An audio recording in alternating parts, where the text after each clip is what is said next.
Everyone, welcome to my channel. इस lecture में जो हम लोग बात करेंगे वो हमारा होगा जो आपको कन्वर्टिंग ईआर डायग्राम का प्रैक्टिस क्वेश्चन होगा। ठीक है, ये देखिए converting ER diagram to table था ना, हम लोगों ने पढ़ा था 1 से लेकर जो हम लोगों ने 7 रूल्स पढ़ा था। ठीक है, हम लोगों ने 7 रूल्स को मैंने कंप्लीट कर दिया हम लोगों ने। ठीक है, जब हमने 7 रूल्स कंप्लीट कर लिए तो हमें क्या करना है, अब हमें कुछ क्वेश्चन का प्रैक्टिस करना है। वो भी डीबी में इसका क्वेश्चन प्रैक्टिस अगर इस तरह से हो कि आपको जो ये अगर इंटरव्यूज़ में पूछा जाए तो आपको इस चीज़ को हैंडल कर सको, है ना। तो आपको जो है अटेंटिव होकर एकदम पढ़ना है, क्वेश्चन का प्रैक्टिस बहुत करना है।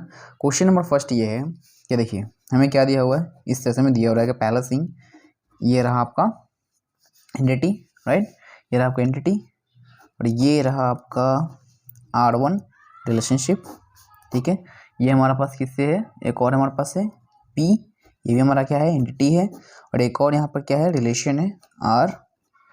ठीक है, उससे जो ये कंबाइन है, एक मिनट रुकिएगा, ये छोटा सा छोटा पड़ेगा ना, इसलिए मैं इसे बड़ा करता हूँ, इधर करता हूँ। ओके, ये हमारा क्वेश्चन है, ये हमारा क्वेश्चन होगा। ओके, देखिए ये आपका एंटिटी होगा, यहाँ से मैं बनाता हूँ ताकि इसमें फुल आ जाए, एंटिटी एम। ओके, और ये जो है टोटल पार्टिसिपेशन से हमारे पास क्या है, ये अटैच्ड है और ये हमारा है R1। ओके, और ये अटैच्ड है हमारे पास P से, और यहाँ पर क्या है इस तरह से एरो लगी हुई हैं, और एरो का मतलब मैं बताऊँगा अभी। इधर से भी हमारे पास क्या है एरो लगी हुई हैं। ओके, और यहाँ हमारे पास क्या है, आपके पास जब P लिखा यहाँ पे देखिए ये रिलेशनशिप है जो डायमंड शेप है, और अभी जो है डबल वाली है आइडेंटिफाइंग रिलेशनशिप है। ठीक है, यहाँ पर जो टोटल पार्टिसिपेशन है और यहाँ पर ये। ओके, अब क्या हमारे पास है, जैसे कुछ एट्रीब्यूट्स हैं, ये हमारे पास एन है। ओके, ये आपके पास R2 है, और ये आपका जो है कुछ एट्रीब्यूट्स हैं, ये आपका जो एट्रीब्यूट्स है, ये रहा हमारा N1 एट्रीब्यूट्स जो डॉट डॉट डॉट डॉट यानी डैश है। ओके, और ये हमारा जो है N2 है। ओके, और जो हमारा P1 है इसका भी हमारे पास क्या एट्रीब्यूट्स है, P1 एट्रीब्यूट्स जिस पे प्राइमरी की लगी हुई हैं, और ये हमारा P2 है, राइट। और हमारे पास क्या है M1 है, इसका भी क्या है हमारे पास है मतलब M1 जो है यानी M के पास हमारे पास क्या है कुछ एट्रीब्यूट्स हैं।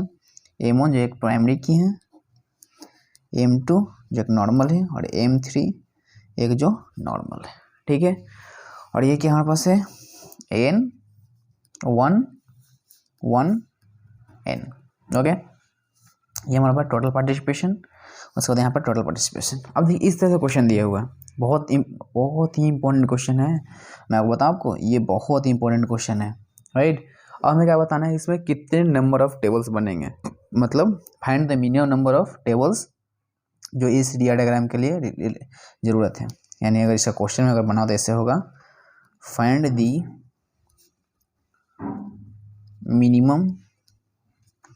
मिनिमम नंबर ऑफ टेबल्स, यानी इससे कितने कम से कम टेबल्स बनेंगे ये आपको बताना है। मैंने आपको जो इसीलिए बताया था converting ER diagram to tables में, मैंने आपको पूरे रूल्स बता रखा है मैंने। ठीक है, अब देखिए क्या होना चाहिए इसमें, अब आप खुद सोचिए कितने टेबल्स बनेंगे इसमें। सबसे कम टेबल्स बनाने हैं आपको, ठीक है, सबसे कम टेबल्स बनाने हैं, राइट। मैंने आपको बताया था, चलिए स्टार्ट करता हूँ बनाना। क्या आपको बताया था कि जब अगर आपका एम इज़ टू, अगर आपका 1 रहे तो जहाँ पर भी एम देखिएगा उसको ऐड कर लीजिएगा।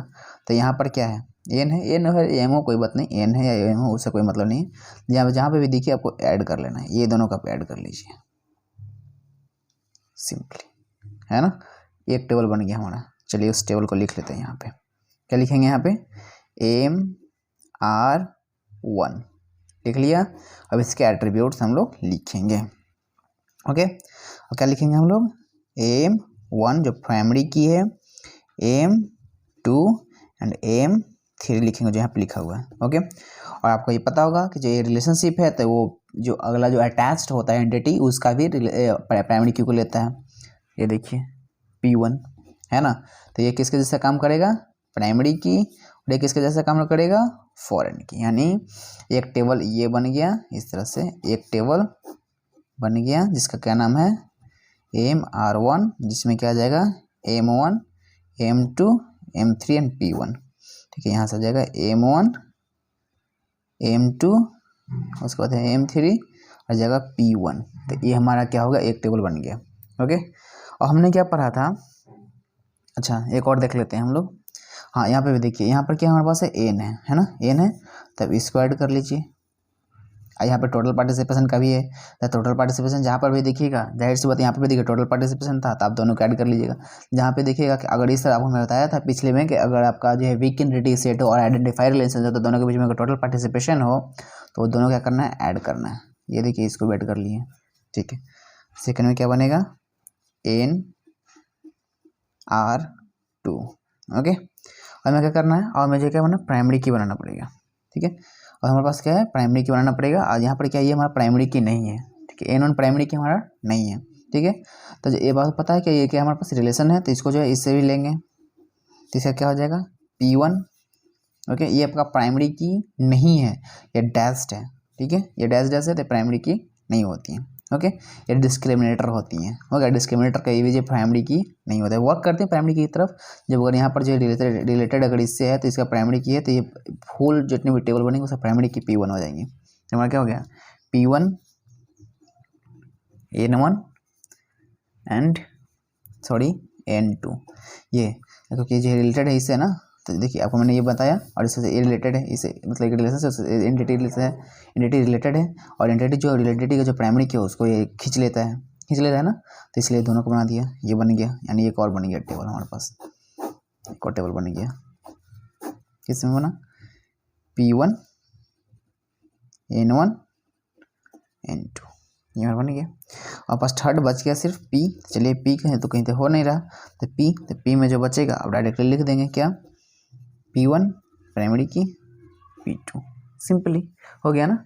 आपको बस इस तरह से आपको जो है करना है, राइट। तो यहाँ पर आपको जो देख लिया आपने कि जो कितने टेबल बनेंगे, सिर्फ 3 टेबल बनेंगे। आपको अगर मैंने अगर रूल्स नहीं बताया होता है तो आपको नहीं समझ आता। यहाँ पर देखिए क्या हमारे पास है, N:1 का था, यहाँ पर क्या था 1:n का। तो जैसे मैंने बताया कि जहाँ पे भी n देखिए, या तो टोटल पार्टिसिपेशन यहाँ पर भी हिंट दे रहा है, तो ये दोनों को ऐड कर लीजिए, ये दोनों को ऐड कर लीजिए। तो एक टेबल यहाँ से, एक टेबल यहाँ से, एक टेबल यहाँ से, कितने बने, 3 टेबल्स बने। And find the minimum number of tables, तो कितने बने टेबल्स, 3 टेबल्स। तो ये इंपॉर्टेंट है आपके लिए कि ये आपको आंसर आना चाहिए। और इस तरह से आप बहुत सारे क्वेश्चन बना सकते हैं। सिर्फ एक क्वेश्चन हम लोग 5-10 क्वेश्चन करेंगे इसके, ठीक है। पूरे कंसेप्ट को क्लियर कर दूंगा, आपको कहीं से भी क्वेश्चन आएंगे अपने न्यूमेरिकल्स को सॉल्व कर देगा। ये आपका न्यूमेरिकल्स था, ठीक है। Thank you so much for watching this video.